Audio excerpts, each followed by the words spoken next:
Well, let's just get started. Where I think we had 2 great days already, and I'm quite sure the third one will be just as nice. And we start with, I think, with the most beautiful background of the workshop. David McCormick is sitting in this beautiful, so he's in Maine forest. Is that correct? That's correct. Yeah. So anyway, so you are working at the University of Oregon. And you're going to talk about rapid state changes help explain neural variance. So welcome.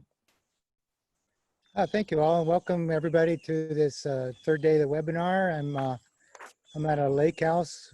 My brother lives on a lake in Maine, and I'm very happy to give this talk.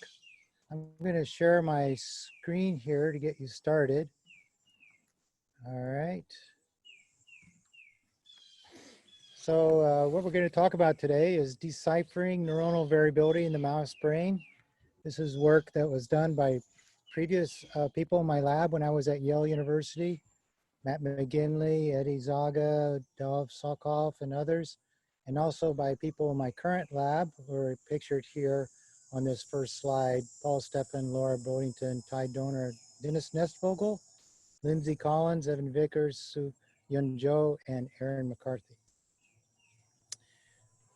We recently published with BU He at NYU a review paper on what is behavioral state. And thinking about this, we characterize it as a substate of behavior or brain activity that's identifiable and revisited. So if you think about in behavior, you could imagine being in sleep or waking as 2 big substates. And within those substates, there are additional substates, like you could be waking and moving or waking and still. And inside moving, you could be walking, trotting, or galloping, distinct substates still. So there's nested substates. And over time, you go through in a kind of organized way through these state space. It's not random. There's an organization to behavior. And you can measure things like locomotion, pupil, facial movements, or EEG power, and multi-unit activity, and so on. And you can imagine that you visit substates regularly, and you can identify those, and then you move among them in an organized way across this vast substate in behavior. So a challenge for neuroscience is to define these states and substates that are relevant to behavior and the brain activity, and then to understand how the brain moves through them and its implications for how the brain processes information and generate activity. So how many substates are there? I was reading my grandchildren here book, and one of the books had different emotions for different letters of the alphabet: angry, bewildered, confused, depressed, and so on. And thought about this while I looked online, the emotional states for the alphabet, organized by the alphabet. And here's just the ones for letter A: acceptance, adoration, affection, agitation, alarm, and so on. So there are many, many emotional states that the brain can be in, or states of awareness, or states of arousal, or, substates that are behaviorally relevant. And neuroscience is far away from being able to recognize the neural correlates and the neural implications of all these different important expectational states of the brain. In mice, the one that we can work on is arousal or stress. And it's been known for over 100 years, since Yerkes and Dotson published in 1908, that there's a interesting relationship between being able to perform a task and the arousal state of the animal. So when the animal is kind of a low arousal state, the performance may be very poor. If the animal is stressed out or excessively aroused, the performance may be very poor. And there's maybe a Goldilocks zone in the middle where the performance peaks. We tested this optimal performance zone state in an auditory task done by Matt McGinley in my lab a few years ago. With the animals on a trackball, able to walk, head fixed, and then we did whole cell recordings or exercise recordings or imaging, and the animals presented with sounds. And these sounds are complex sounds in which the animal is asked to detect the presence or absence of a pure tone. And when the animal heard the pure tone, they could lick as a go, no go task, and they could lick and get a reward if they licked during the presence of the tone. Sometimes the tone was very soft, sometimes it was very loud. This is Matt McGinley. So we wanted to know if state of the animal had an effect on the performance of this task. So to measure state, we measured hippocampal activity, pupil diameter, walking, and other things. Here's an example of ripples, sharp wave ripples in the hippocampus. The hippocampus is known to be very state dependent in its activity. So we measured ripple rate in the hippocampus and pupil diameter. Pupil diameter is in red, dilation is up, ripple rate is in black, fewer ripples is up. And what we found was that there's a very high correlation between the two. As you can see over time here, this is 20-second time base, and that they went up and down together on this slow time base. Here, the animal walked a little bit, and you can see in preparation for walking, the animal's pupils dilated, they become a little bit aroused, the ripple rate decreased, and then as the animal stopped walking, these things came back down. But the animal was just sitting here for a while, went 20 or 30-second bouts of state changes, even without changes in walking. So the animal might be low, small pupil and high ripple rate, or maybe large pupil and low ripple rate, and do back and forth like this. These large changes in the state of the brain have very big effects on the ability of the animal to perform the task and on the type of neural activity you record in the cortex or subcortical structures. And that's what my talk's about. So Matt did whole cell recordings from layer 5 pyramidal cells in the auditory cortex. He measured pupil and walking, and he found a very nice correlation between these events. So the pupil diameter would regularly change for a few seconds, and every time the pupil would dilate, you would see depolarization of the cortical neuron.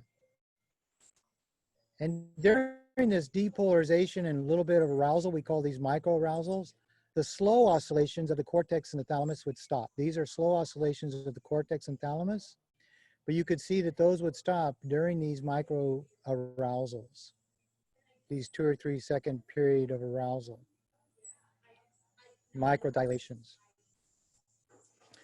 Here, when the animal decided to go for a walk, the pupil dilated, the membrane potential depolarized, the oscillation stopped, the membrane potential of the auditory cortical neuron stayed depolarized while the animal was walking, and the pupil was quite dilated. But then when the animal decided to stop walking, it reversed, the pupil relaxed and came constricted again. The membrane potential came back down.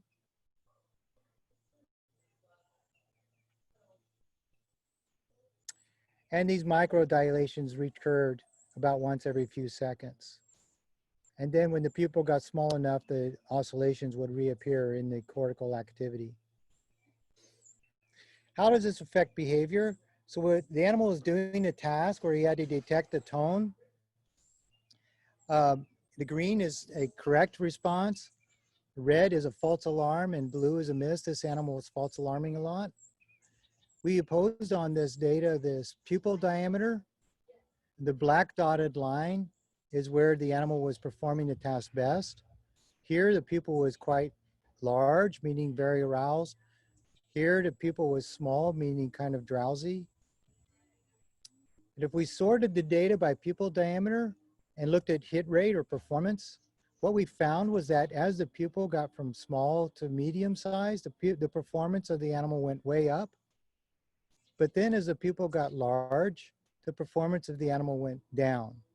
And this is the Yerkes-Dodson curve where that sweet spot is in the middle. You need to be moderately aroused, but not too stressed or not too aroused in order to perform this challenging task well. When we looked at whole cell recordings or multi-unit recordings at the auditory cortical responses to sound, we found that they also show an inverted U to pupil diameter or arousal. So this is firing rate in response to this repeated sound. And the firing rate or number of action potentials went up and then back down again. The amplitude of the PSPs evoked by the sound and auditory cortex went up and then back down again with arousal. And the reliability of the membrane potential, meaning the correlation of the membrane potential response to the sound from one trial to the next trial, went up and then back down again. So everything seemed to work better. The cortex worked better, the behavior worked better in this moderate arousal zone.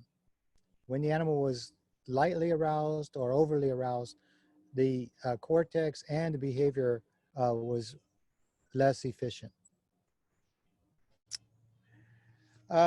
Recently, in 2019, Carson Stringer, Matteo Carandini, and Ken Harris and others published a paper in Science, and Trishul's lab has published similar papers on this using similar methods, including wide field imaging, showing that large numbers of neurons in the cortex, this was in visual cortex, exhibit activity that's related to these running or whisking or arousal state of the animal. So for example, if you look at the running of the animal here, or the pupil diameter in the middle trace, or the whisking of the animal, the movement of the whisker pad on the bottom trace, and you look at the 10,000 neurons recorded in visual cortex, sorted by this by likeness to each other, or principal component, first principal component, you see these bouts of activity or decrease in activity that's related to these bouts of behavior, right? And they found that you could explain a significant fraction of the variance of neural activity in the cortex by just watching the behavior of the animal, the whisker, the facial movements, the arousal state, the walking, and so on. We wondered what the neural mechanisms of that rapid changes in membrane potential that we saw with auditory cortex and arousal or movement was. So Dennis Nesvogel has been performing whole cell recordings in visual cortex, motor cortex, somatosensory cortex, but mainly visual cortex, and comparing that to the dynamics of either whisker pad movement, which is shown here in green, or walking, which is shown here in purple. And this is the membrane potential of a layer 4 V1 neuron versus pupil in red. So the animal is going along and the membrane potential of the cell is bouncing up and down in the visual cortex. And then note here that when the animal starts whisking a lot and a little bit of movement of the wheel, maybe just a jiggling of the wheel, the cortical membrane potential depolarizes, the variance goes down somewhat, and it maintains mainly a depolarized state while the animal's whisking. Then as soon as the animal stops whisking, the membrane potential comes back down, and then he starts whisking a little bit, and the membrane potential jumps up. He stops whisking, it goes back down. The membrane potential and the whisker movements follows each other pretty well. Not exactly, but pretty well.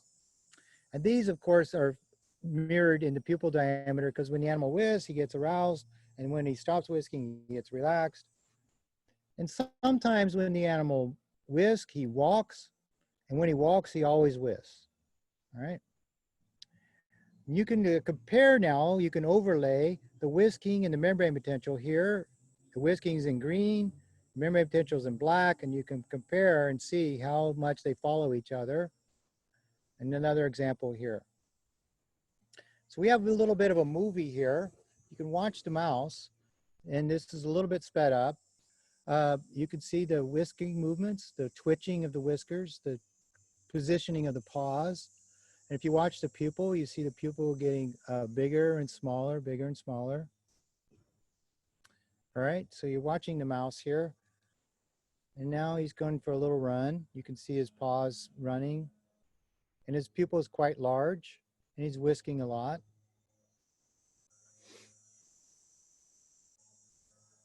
And he stops, and you can see his pupil starting to relax, getting a little bit smaller. He's still twitching his nose around. He's still twitching his whiskers. All right, so let's play this again, but this time let's pay attention to the bottom trace, which is the recording. So here's the membrane potential recording of V1 neuron, and here's the whisker pad movements, and here's the walking. And you can see the animal whisks for about, and the membrane potential depolarizes. He whisks, he whisks, he whisks, membrane potential depolarizes, membrane potential depolarizes. When he's not whisking, let me just pause it for a second. When he's not whisking or walking, you can see these oscillations. These are thalamocortical oscillations that Dennis has worked on and figured out. They're a true thalamocortical rhythm that depends on bursting in the LGN that occur in between bouts of movement. So here's the animal whisking and then depolarization in the visual cortex. Now he decides to walk. You can see his foot pads moving. He's running on the wheel. The visual cortical neurons depolarize. It stays depolarized. The animal's whisking a lot. And then he stops running and he stops whisking. And now we come back to these kind of up and down like transitions in the membrane potential. And there's little bouts of whisker twitching that are correlated with depolarization. So you can imagine in this, and this was in real time on the bottom here, practically, you can imagine these second to second changes in membrane potential having very large effects on the responsiveness of the visual cortical neuron to visual stimulus, all right? Because these are large changes in membrane potential, about 10, 15, 20 millivolt changes. All right, so Dennis looked at the kinetics of the changes in membrane potential with changes in whisking or walking or pupil diameter. And here's an example of 14 layer 2-3 visual cortical neurons lined up on the time from onset of whisk. And you could see that there's a very rapid depolarization of all of these neurons right at the onset of whisker onset. So something about the face, I don't think it's the whiskers that's actually controlling membrane potential. I think it's arousal or the command to move or whatever is associated with the state change associated with, okay, I'm gonna engage now with the world.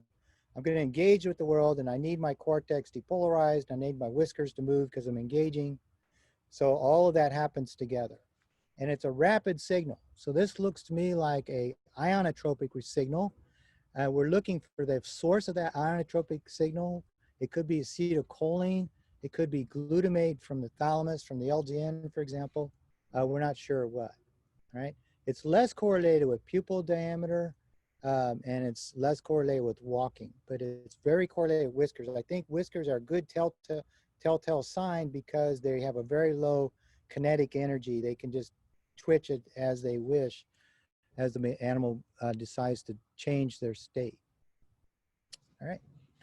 So Aaron McCarthy's done a generalized linear model of the membrane potential based on the running state of the animal, the movements of the nose of the animal, the movements of the whisker pad, the pupil diameter. And this black is the actual membrane potential of this neuron. And the purple is the predicted membrane potential of this neuron based on these four components. So we took half the data and made the model, then it had to predict the membrane potential of the other half of the recording. And you can see that you can actually predict the membrane potential of a visual cortical neuron based on things like nose movement, whisker movement, pupil diameter, and so on. We'll get back to that more in a second. So what's generating these high correlations between state of the animal and membrane potential of the cortical neuron? Well, the things that control pupil diameter are the sympathetic and parasympathetic pathways, and the locus coeruleus is thought to couple both of those together. So we thought to look at the axons of the locus coeruleus and the cholinergic axons from basal forebrain. So Lindsay Collins in my lab has done wide field imaging using a mesoscope. In this wide field imaging, she's imaged over a 5mm window in which she's implanted an 8mm window in the mouse. And then she imaged the axons. Let's see if we can play this recording. Doesn't look like it's working. Let me try it one more time.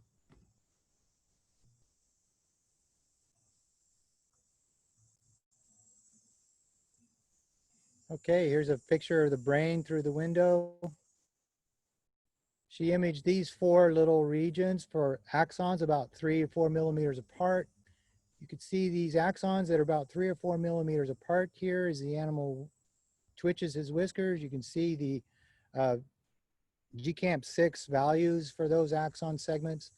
And you can see just in the raw data that these axon segments are highly correlated. They flash together. They blink, blink, blink, blink, blink together, even though they're separated by 2 or 3 or 4 millimeters in the brain. So David, it's 10 minutes. Okay. So if we compare these axon segments activity with pupil, whisking, or walking, we see that they're highly correlated with the onset of whisker movements. Cholinergic and noradrenergic axons are highly correlated with the onset of whisker movements. They're less correlated with pupil diameter, which is a smooth muscle, and they're less correlated with walking. So we think that whisker or facial movements or nose movements are one of the best indicators of the state of the animal. This was also shown by Churchland lab and also by Carandini lab. Okay, so here's segments of the axon, and this is distance across the brain, and this is correlation between activity in these axons, either norepinephrine for blue or acetylcholine for orange. And Lindsay found that there's a high correlation of activity for nearby axons. It falls off somewhat across the brain, but even 4 millimeters away, these axon segments have a pretty decent correlation between them, about 0.8 for cholinergic axons, and about 0.5 or 0.6 for noradrenergic axons. So there's a kind of a brain-wide signal that's coming in from these modulatory systems that's correlating highly with just movements of the face, which is, we think, an indicator of the state of the animal. We wanted to know what this does, and we published this paper recently, so you can go get it. I won't be able to go through it in detail because I'm lacking time, but we wanted to know if this type of state changes could predict behavior of the animal. So we imaged in wide field from above, this is work by David Sulkoff, and an animal trained to lick in response to a brief light flash. And what we found was that indeed this multi-unit kind of wide field activity across the brain could be used to predict what the state of the animal was, what the movement state of the animal was, and what the performance of the animal was or will be. All right. So let's show this real quick. Here's an example of an animal's wide field activity. This is visual cortex. Here's the response to the flash of a visual stimulus, a little LED, and the animal licks. So what you get is a lot of somatosensory cortical activity, a lot of motor cortical activity, and a lot of secondary motor cortical activity in the area known as ALM that's been studied a lot by Svoboda and others. The time to activate, the earliest activity occurs in the visual cortex, then the activity transfer to more anterior regions, somatosensory and motor cortical regions. Okay, here's the activity according to whether the animal hit or missed. If the animal missed and didn't respond, you still got a visual response, but the rest of the brain didn't respond. The animal, it's a go, no go task. But if he hit, you got a big bright spot in secondary motor cortex in the area of ALM. And you might get a big area in somatosensory cortex. Let me skip ahead to our model. So what we did was Aaron McCarthy and Dov took the data that we had of the behavior of the animal and put it into a generalized linear model to predict pixel by pixel the activity of the brain. So we put in there trial type, what the visual stimulus was, the intensity of the LED, what the choice of the animal was, did they hit, miss, false alarm, what the time of the choice was, just time. We took video motion energy, just the energy of movement in the face of the animal. We took the whisker motion energy, just energy of movement in the whisker area. We took the walking trace, we took eye movements of the away from center, and we took pupil diameter. And using all of that, we're able to predict reasonably well the activity in the brain. So this is secondary motor cortex. This is primary somatosensory cortex. This is primary visual cortex. The model is in gray and the image data is in black. And this is examples of different trials. And you can see that the gray and the black go together pretty well. The model is following the data pretty well. And mainly the model is using just movement data.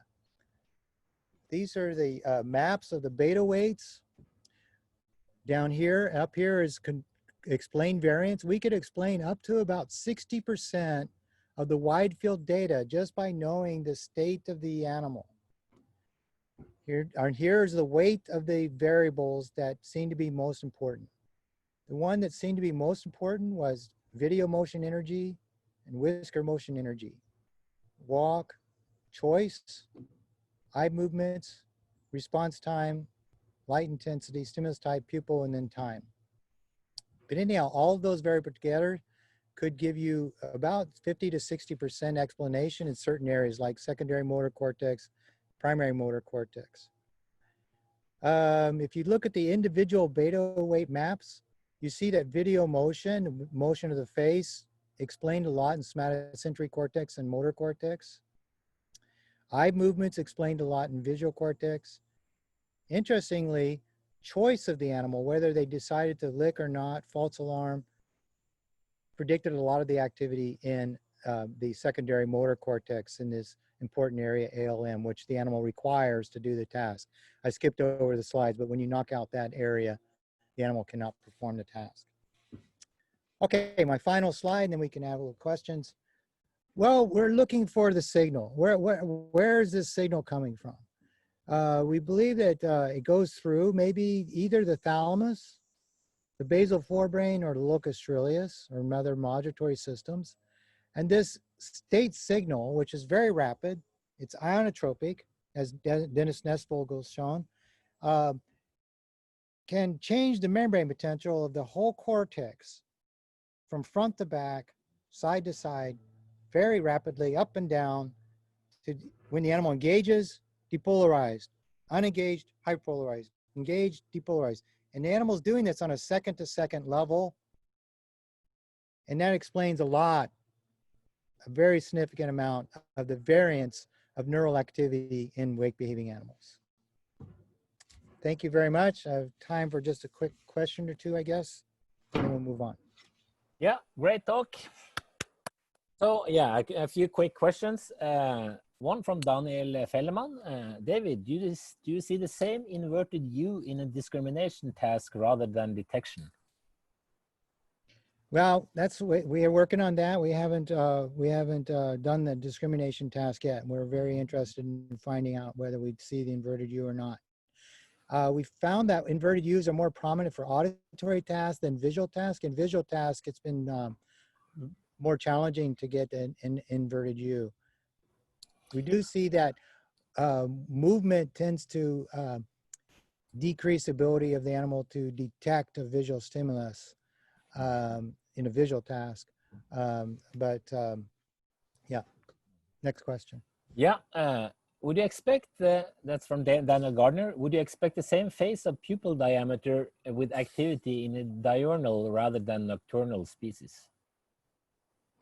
Well, the pupil diameter changes are exaggerated in the mouse because it's a nocturnal species, just like in cats. You can go on YouTube and search cat pupil diameter and see some entertaining videos of cats' pupils, which get really large when the animal gets ready to pounce.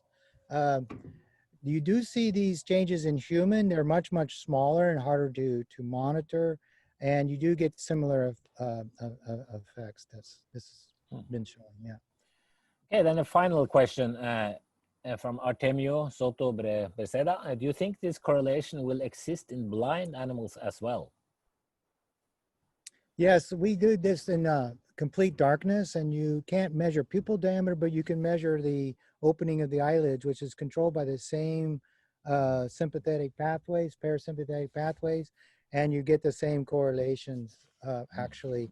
It doesn't require vision.